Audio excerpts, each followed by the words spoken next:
Welcome back there, viewers. And just before the break, I was talking to Mrs. Toyin. I was coming back to the fact that Kola, at this stage of giving his life to Christ, years of working with the Lord, had come to a place where he believed God for the impossible. And you were actually in a good relationship with him, almost like a spiritual father-daughter relationship. Tell us a bit about that. Thank you very much, Chim. I got to know him on campus. He was my spiritual father. He ministered Holy Ghost baptism to me. And from that night, I just picked up a kind of challenge that I would try to take care of him. I wanted to take care of him because of his disability. I was thinking a lot of things. I was thinking, how is he going to be going to the calf to eat? How has he been managing himself? How has he been doing a lot of things with his situation? So I just picked up that challenge. It was just like a kind of call from God. And from then on, we started a good relationship as a father to daughter relationship. And from there, he started seeing some things that I was not seeing at all. He was seeing visions. He was seeing visions. I was not seeing. I was just I took it up as a ministry. Just to help him. He saw something coming out of it. He saw a lot of things coming out of it, actually. I can imagine. And the day came that he came to propose to me. Wow. How did you feel? I felt cheated. I felt used. I felt... How could a brother who I'm just trying to help because of his situation... Not just a brother, a father. Okay. That's not a brother, a father. So I felt he was just trying to take advantage of me, and so I just said no. So I was on it for 4 years. And it didn't stop. In the book, he talks about just keep coming back and coming back. He was coming back, and I was saying no. He was coming back, I was saying no. And there was a day I told him, for me to marry you, I'd rather remain single. What was it? That's a statement I'm going to, because he captures this in the book. What was going through your mind at that time, saying, look, for me to marry you, I'd rather remain single. Just capture what was in your mind then. Being sincere with you, I loved our relationship as father to daughter. But coming to being my husband, I was not ready for it at all. Number one, because of disability. I was thinking, how am I going to cope with him? I was thinking of a lot of things. That means everything in the house will be on my neck. It's not going to help me in any way. It will be 100% help from me. I was being sincere with myself, saying, carrying a bucket of water, he can't do for me. Helping me to even maybe to take care of the children, he won't be able to do anything. I was seeing him as somebody useless. As a liability. As a liability. So I was not ready to even think about it at all. So I kept saying no for 4 years. And you didn't give up, Kola. You didn't give up. Before I go into that, Kola, this is what I was saying before.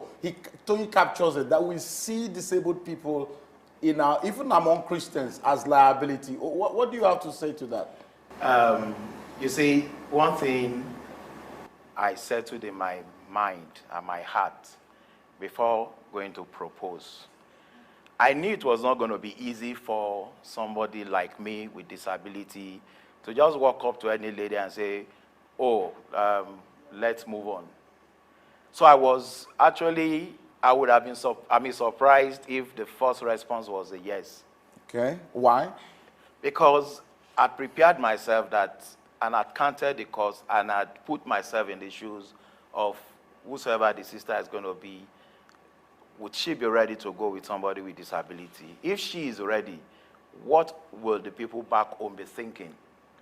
And of course, because it's not just her, it's also her people, her friends, her siblings, and everything. So when she said no, I backed out at a point and said, all right, if you said no, maybe I missed it. Maybe I didn't hear God right when I prayed. So I went back to pray, and I still felt God said was going to be Toyin. So that was why I kept on going back. But you stopped when she gave that ultimatum. In the book you said, look, once she said, if you continue, there's no more friendship. You stopped. I think that was on the, when it was the 3rd year.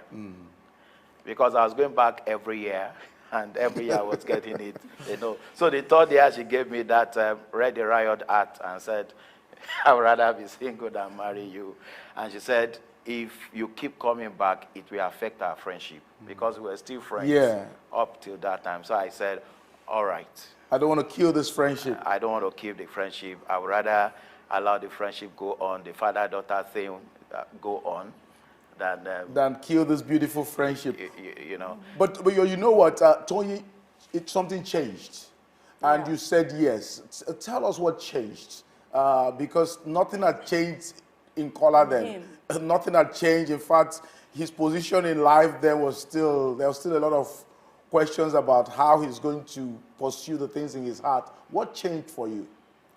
I would say it's just the mercy of the Lord that changed the situation, because I wasn't really praying about it. I wasn't thinking about it at all. But it got to a point, you know, there is always a breaking point. So I got to a breaking point. So I believe God broke me. What was that breaking?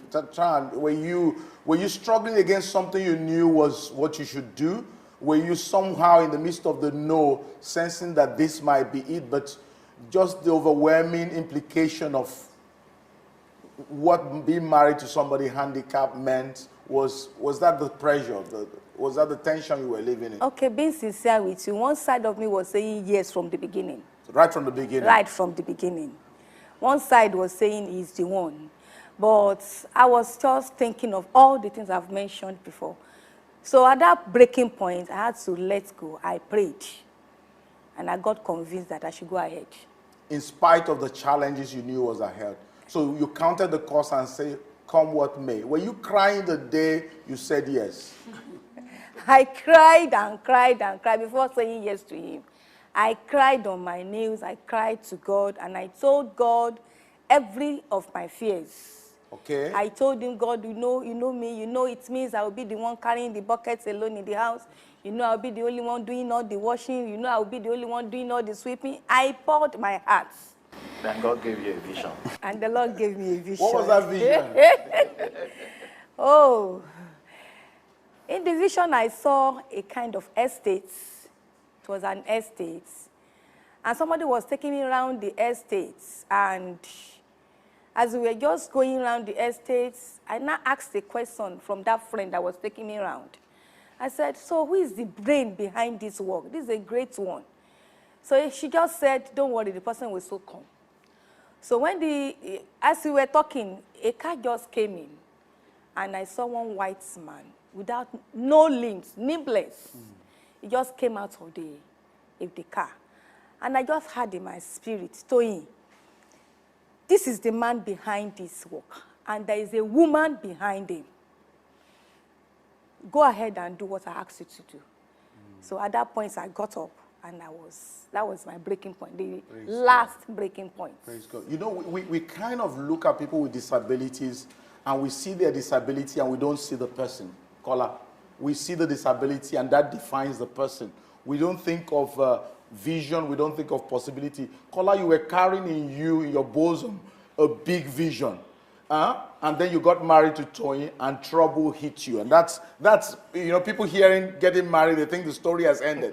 Your trouble started when you married Toyin. So recount for us all the things that you went through in those days, because I just want us to capture something as we land this segment of this program. We'll be having a part 2 of this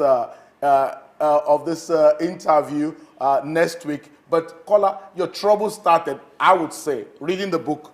Your trouble started really started after marriage. Recount, what were the things? Yes, immediately, the year we got married, I think the following year, we got married in 1994. 1995, I lost my job in the bank. And I was trying my hands, trying to do businesses, but it wasn't really clicking. And the business went under. Then, of course, it took us 7 years to have our first child. We were like almost the barren ones. We were the barren ones. And then what was the other one? Of course, we moved from... You lost...